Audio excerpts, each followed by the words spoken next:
Hallelujah.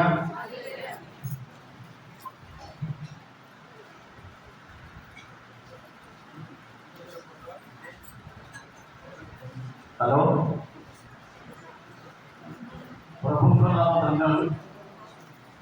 प्रभु अनुग्रह करिया मानकु 2026 साल पुनर्बारंभु हितम शुक्रवार प्रतिपालन करने मते आम मानू समस्त को यही दुख प्रभुଙ୍କର जो ଯନ୍ତ୍ରଣାରେ ଆମେ ସମସ୍ତେ ସାମିଲ ତାଙ୍କର ପ୍ରଶଂସା ଗୌରବ କରିବା ପାଇଁ ତାଙ୍କର ଦୁଃଖକୁ ସ୍ମରଣ କରିବା ପାଇଁ ଏହି ସୁନ୍ଦର ସୁଯୋଗ ଆମକୁ ପ୍ରତ୍ୟେକଙ୍କୁ ପ୍ରଭୁ ଦେଇଛନ୍ତି। ସେଥିପାଇଁ ମୁଁ ବିଶେଷ ପ୍ରଭୁଙ୍କୁ ଧନ୍ୟବାଦ ଦିଏ। ତତ୍ସଙ୍ଗେ ସଙ୍ଗେ ମଣ୍ଡଳୀକୁ ମଧ୍ୟ ବିଶେଷ ଧନ୍ୟବାଦ ଦିଏ। ମୋ ପୁତ୍ର ଦାସକୁ ଏହି ସୁନ୍ଦର ସୁଯୋଗ ଦେଇଛନ୍ତି। ମଣ୍ଡଳୀକୁ ମଧ୍ୟ ମୁଁ ବିଶେଷ କୃତଜ୍ଞତା ଜ୍ଞାପନ କରେ। ଆସନ୍ତୁ ଆମେ ଷଷ୍ଠ ବାଣୀ ସପ୍ତମ ବାଣୀ ଶୁଣିବାକୁ ଯିବା। ସମସ୍ତେ ନମ୍ରତାର ବସନ୍ତୁ। ଆମେ ଯୋଉଥିପାଇଁ ଆସିଛୁ ଆଶୀର୍ବାଦ ପାଇବା ପାଇଁ, ଆଶୀର୍ବାଦ ନେଇକି ଯିବା। ପଛପଟ ଟିକେ ଡିଷ୍ଟର୍ବ ଲାଗୁଛି, ଟିକେ ଧୈର୍ଯ୍ୟତାର ବସନ୍ତୁ। ଆସନ୍ତୁ ଆମେ ପ୍ରାର୍ଥନା କରିବା। ପ୍ରେମିକ ପ୍ରଭୁ ଯୀଶୁ, ତୁମର ସେଇ ପବିତ୍ର ପବିତ୍ର ନାମକୁ ଆମେ ଧନ୍ୟବାଦ ଦେଉଛୁ ରାଜା। ତୁମେ ପ୍ରଶଂସା ନିବାସୀ ରାଜା, ତୁମେ ଗୌରବ ରାଜା ମାନଙ୍କ ରାଜା ଆମଙ୍କ ପ୍ରଭୁ ଯୀଶୁ। ଆମେ ଧନ୍ୟବାଦ ଦେଉଛୁ ଏହି ସମୟ ପ୍ରଭୁ ତୁମେ ଆମକୁ କଥା କହୁଛ ରାଜା। ତୁମର ଦାସ ମାନଙ୍କ ଦେଇ ଆମକୁ ତୁମେ ତୁମର ପବିତ୍ର ବାକ୍ୟ ଆମକୁ କଥା କହି ଆସୁଛ। ଧନ୍ୟବାଦ। ଏହି ସମୟରେ ଆମେ ସପ୍ତମ ବାଣୀ ଶୁଣିବାକୁ ଯିବୁ ରାଜା। ତୁମେ ଆମକୁ କଥା କହ, ତୁମ ବାକ୍ୟ ପଢ଼ି ବୁଝି ଆମେ ପ୍ରଭୁ ସେଇ ବାକ୍ୟ ଅନୁସାରେ ଚାଲିବୁ। ଏହି ପ୍ରକାର ପବିତ୍ର ଆତ୍ମାକୁ ଆମକୁ ଶକ୍ତି ଦିଅ। ଆମର ସମସ୍ତ ଶରୀରର ସମସ୍ତ ଦୁର୍ବଳତାକୁ ଯୀଶୁ ନାମରେ ଦୂର କରି ପ୍ରଭୁ ଆମକୁ ପବିତ୍ର ଆତ୍ମାଙ୍କର ସାହାଯ୍ୟ ସମର୍ଥ ଦେଇ ପ୍ରଭୁ ଆମକୁ ତୁମେ ବ୍ୟବହାର କର। ତୁମେ ଗୌରବ ମହିମା ତୁମେ ପାଅ। ଯୀଶୁଙ୍କ ନାମରେ ମାଗିଲୁ, ଆମେନ୍। ଯୀଶୁଙ୍କ ରକ୍ତରେ ଯୀଶୁଙ୍କ ରକ୍ତରେ ସମସ୍ତେ ଟିକେ ହାତ ମିଶେଇକି ପାଖରେ ଥିବା ଲୋକମାନଙ୍କୁ ଯୀଶୁଙ୍କ ରକ୍ତରେ ଜୟ ହେଉ।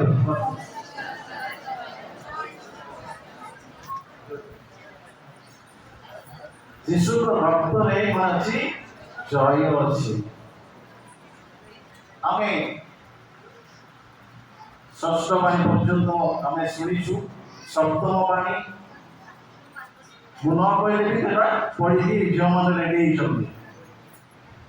କିନ୍ତୁ এই সপ্তম বাণী প্রভু যীশু প্রকাশ করেছেন। অনেক বাণী আমি শুনছু 300টা বাণী আছে। অনেক লোক অনেক ভবিষ্যৎ বক্তা মানে সেমানে প্রকাশ করতে অনেক প্রকার ভাববাণী। কিন্তু এই 7টা বাণী স্বতন্ত্র।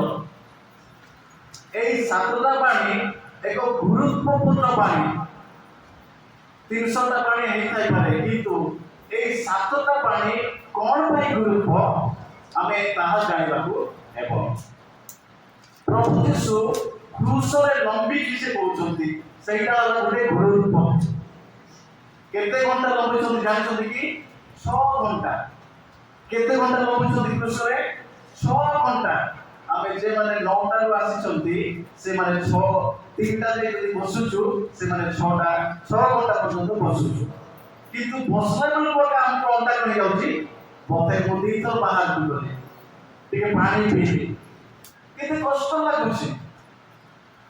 ଆମେ 6 ଘଣ୍ଟା ବସିଲା ବେଳକୁ ଆମର ଗୋଡ଼ ହାତ ଟିକେ ଚାଲୁ ନାହିଁ।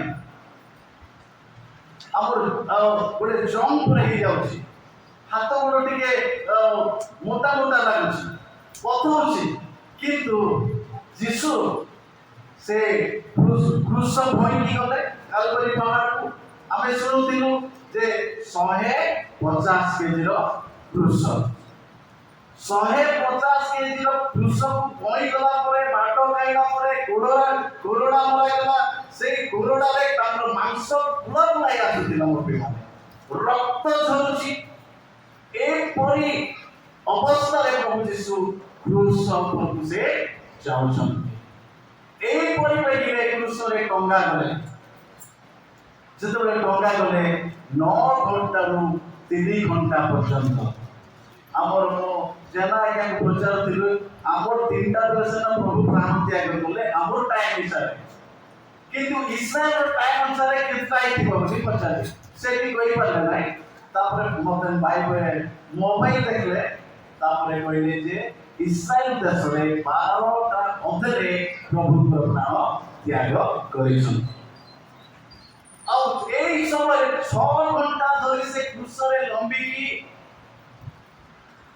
छटपट अवस्था रे 150 केजी रो क्रूस काट पइसंती सेतिरे लंबी छंती तांकर शरीर ओजन केते जानछंती मते जणे प्रभुଙ୍କର वाक्य दास कहउतले जे तांकर जीशुଙ୍କର शरीर 68 केजी 68 केजी और ये तो 65 केजी बोली बाइबल विशेषज्ञ माने कहନ୍ତି एक 65 68 केजी लोक से कोन भाई बेसी पतला थिले जेतु जीशु बेसी परिश्रम होइले केबे से गौड़ी गाड़ी में जाई नथिले केवल से कोन करथिले चाली की जाई की कोन करथिले से सेवा कार्य करथिले और से अनेक समय उपवास होई रही से कोन करथिले पतला बोली बाइबल विशेषज्ञ माने कहନ୍ତି ए परी अवस्था रे जणे क्रूस रे चढ़ी 6 घंटा धरी से कोन करछंती क्रूस रो बाणी गोटिए गोटी कोन करछंती से प्रकाश करछंती की शक्ति दूत ताको की शक्ति नहीं छंती मुख्य माने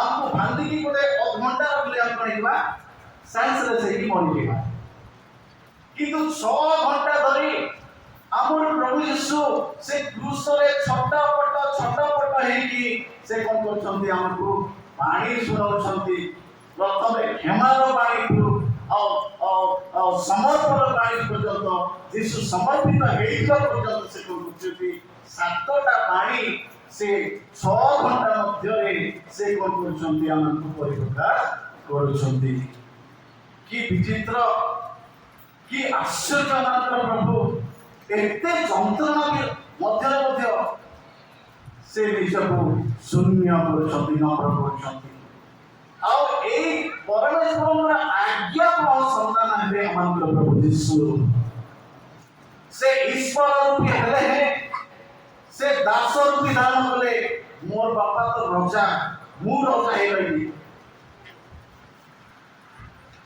मोर बापा ईश्वर रूपी किंतु मो ईश्वर पुत्र राजा हे रही किंतु सेटा को कोन बोले नाही धर्मी रखिबा नाही मने गले नाही आमे फिलिप पुस्तक रे देखुथिलु तार दुई रचक से निज को शून्य कले आउ से क्रूसियो पर्यंत कोन बोले आज्ञा बोले जे आज्ञा हेबो से ही ए कार्य करि परिबा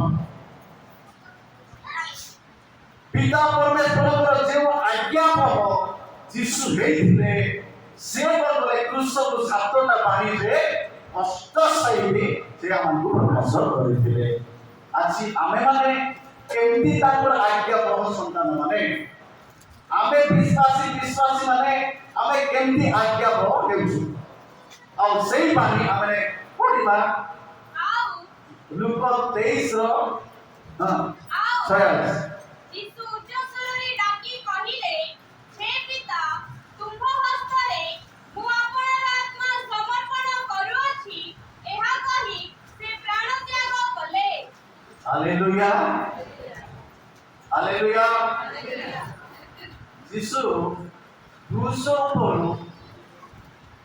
कोन करछंती से आपन आत्मा कोन करछंती से जे पर्यंत से आत्मा समर्पण करिनांती केते कष्ट केते निंदा केते दुर्बल है से मरी नांती से 100% से ईश्वर थिले 100% कोनले मनुष्य थिले आमे देखुछु पूर्व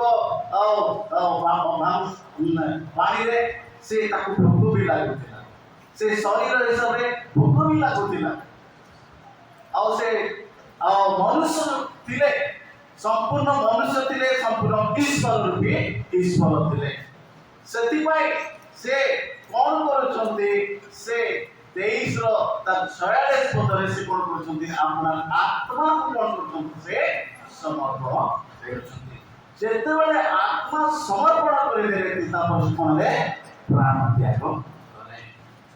ଯେ ପର୍ଯ୍ୟନ୍ତ ସେ କୃଷରେ ଆପଣର ଆତ୍ମା ସମର୍ପଣ କରିନାହାନ୍ତି, ସେ ପର୍ଯ୍ୟନ୍ତ ସେ ବଞ୍ଚିଥିଲେ। ପ୍ରିୟମାନେ, ତାକୁ କେତେ ଲୋକମାନେ ମାରିଦେଲେ କି, ତାକୁ ମାରି ମରେଇନାହାନ୍ତି। ପ୍ରିୟମାନେ, ଯେତେବେଳେ ସେ ସମର୍ପିତ ହେଲେ, ତାଙ୍କର ଆତ୍ମା ସମର୍ପଣ କରିଦେଲେ, ପ୍ରାଣ ସମର୍ପଣ କରିଦେଲେ, ସେହି ସମୟରେ ତାଙ୍କର ପ୍ରାଣ ଚାଲିଗଲା।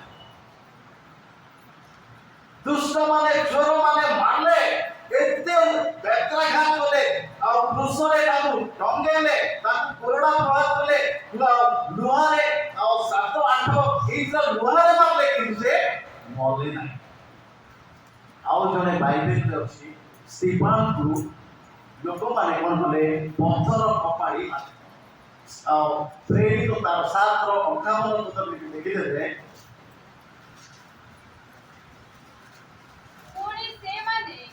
ତାଙ୍କୁ ନଗରରୁ ବାହାର କରିଦେଇ ପଥର ଫୋପାଡ଼ି ମାରିବାକୁ ଲାଗିଲେ।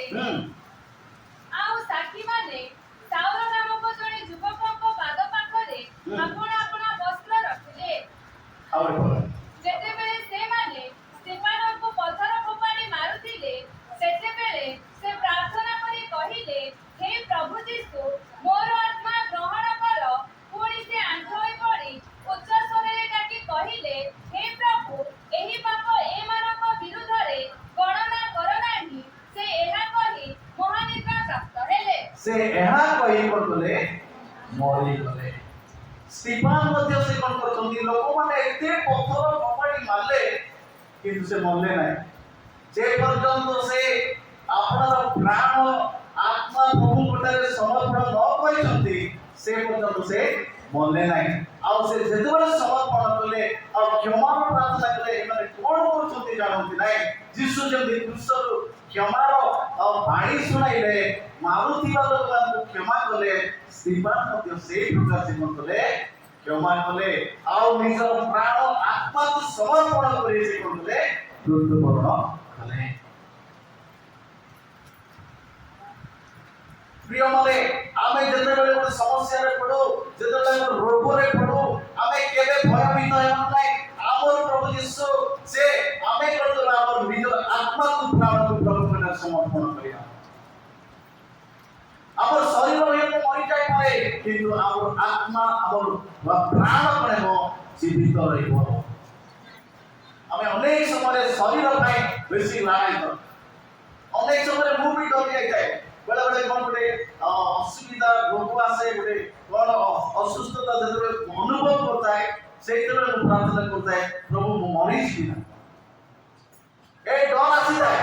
କିନ୍ତୁ ସ୍ତିଫାନ ସେଦିନ କଣ କଲେ, ସେ ଆଉ ସେମାନଙ୍କର ପାପକୁ ସେ ଧରିଲେ ନାହିଁ। ନିଜ ପ୍ରାଣ ଯୀଶୁଙ୍କ ଠାରେ ଆତ୍ମା ସେ ସମର୍ପଣ କରି ମାନିଲା ହେଲେ। ଯୀଶୁଙ୍କର ଅଧିକାର ଅଛି ପ୍ରିୟମାନେ, ସେ ବଞ୍ଚି ପାରିବେ, ମରି ପାରିବେ। ଯୋର ତାର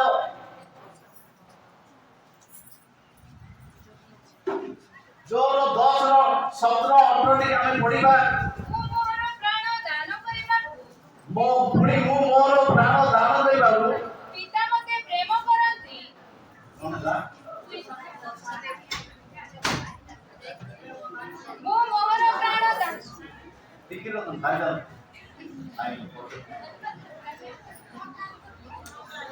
ଆଜି ବି ସଫା କରୁଛ କି?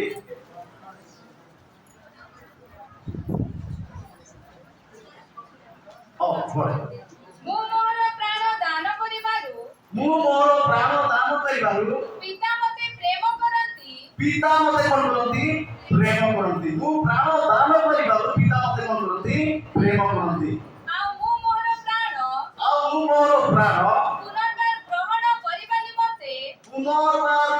କରିବା ନିମନ୍ତେ ଯାହା ଦାନ କରେ, କେହି ମୋ ଠାରୁ ତାହା ନେଇଯାଏ ନାହିଁ। ମାତ୍ର ମୁଁ ଆପେ ତାହା ଦାନ କରେ।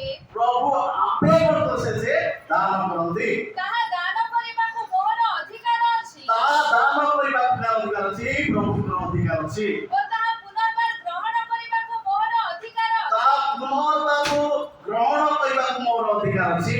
ମୁଁ ମୋର ପିତାଙ୍କ ଠାରୁ ଏହି ଆଜ୍ଞା ପାଇଅଛି ମୁଁ ମୋର ପିତାଙ୍କ ଠାରୁ ମୋର ବାପାଙ୍କ ଠାରୁ ଏଇ ଆଜ୍ଞା ଏଇ ପରାମର୍ଶ ଏଇ କଥା ମୁଁ କଣ କରିଛି ଶୁଣିଛି ଏଇ ଆଜ୍ଞା ମୁଁ ପାଳନ କରି ଆସୁଛି।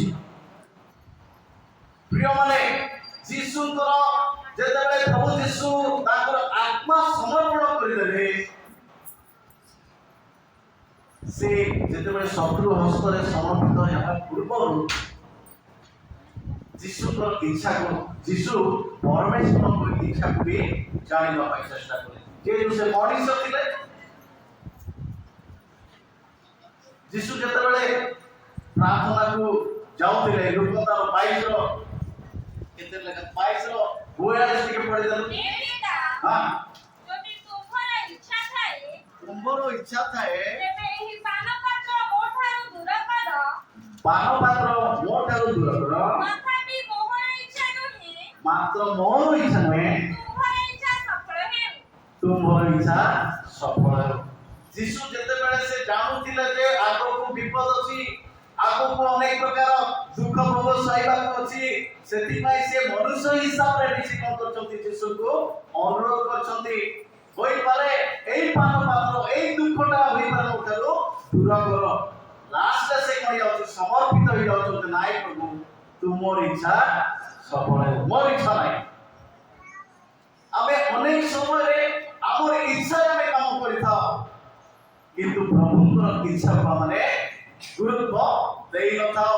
ଯୀଶୁଙ୍କର ଇଚ୍ଛାକୁ ଜାଣିବା ପରମେଶ୍ୱରଙ୍କର ଇଚ୍ଛାକୁ ପ୍ରଭୁ ଯୀଶୁ ଜାଣୁଥିଲେ ତାଙ୍କର ପିତାଙ୍କର ଇଚ୍ଛାକୁ ପ୍ରଭୁ ଯୀଶୁ ଜାଣିକି ସେ କାର୍ଯ୍ୟ ଆଗକୁ ବଢୁଥିଲେ। ସେ ସରେଣ୍ଡର ହେଇଗଲେ